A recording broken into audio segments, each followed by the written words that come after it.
नाज़रीन, असी जेको पोयां तव्हां स्कूल ॾिसो पिया, ही तालके मातली जो ॻोठ मोहम्मद ईसा मल्हा आहे।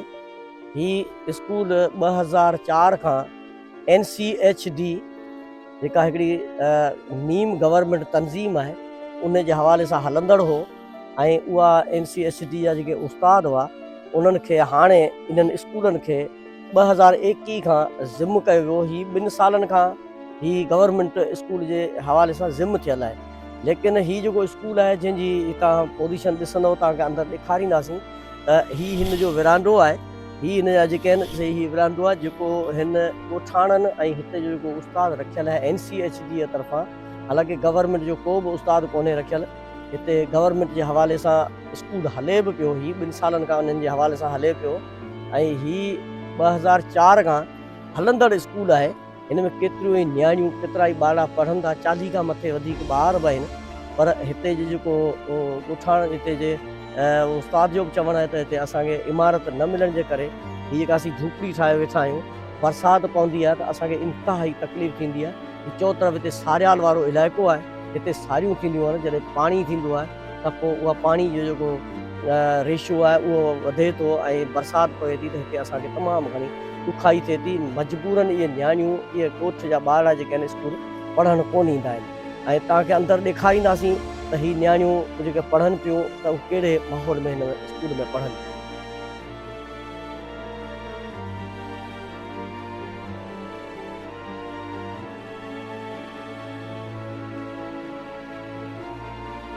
ही स्कूल 2004 खां हली रहियो आहे। हिन में असांजा केतिरा ई जेके शागिर्द आहिनि से इंटर करे ॿाहिरि निकिरी विया आहिनि, पर असांजे स्कूल जी पोज़ीशन उहा ई रही आहे।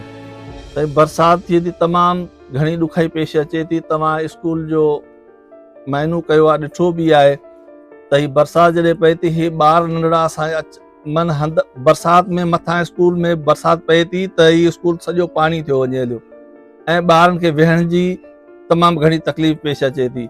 हुकूमत खां इहो ई मुतालबो करियूं था त असांखे का बिल्डिंग ॾिनी वञे। तव्हां ॾिठो त ही गवर्नमेंट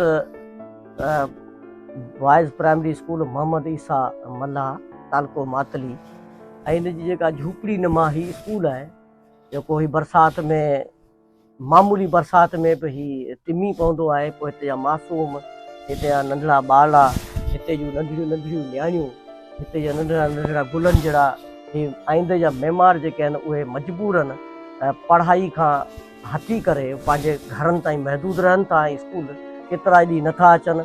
हिन स्कूल जा ॿार 19 सालनि खां इंटर क्लास करे हितां पढ़ी हितां कॉलेजनि में बि वञी पढ़िया आहिनि ऐं इहो ई साॻियो उस्ताद आहे जिन ॿार हितां जा यूनिवर्सिटियुनि में बि वञी दाख़िलाऊं वरितियूं अथनि।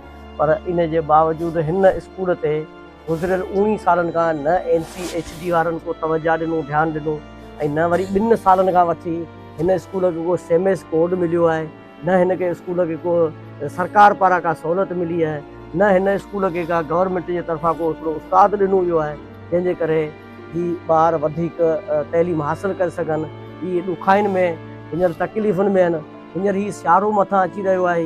खुलो जेको स्कूल आहे, झूपड़ी नुमा स्कूल आहे, हीअ जेको ॻोठाणनि पंहिंजी मदद पाण त ठाहियो आहे, इहो कंहिं बि वक़्तु ढही किरी सघे थो, जेको हिननि पढ़ंदड़ ॿारनि जे लाइ हाञेकार बि साबित थी सघे थो।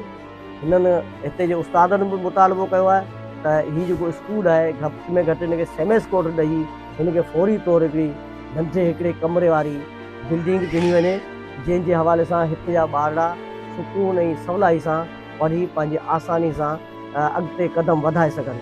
कैमरामैन मुज़म्मिल पंवर सां गॾु हसन पंवर, मातली।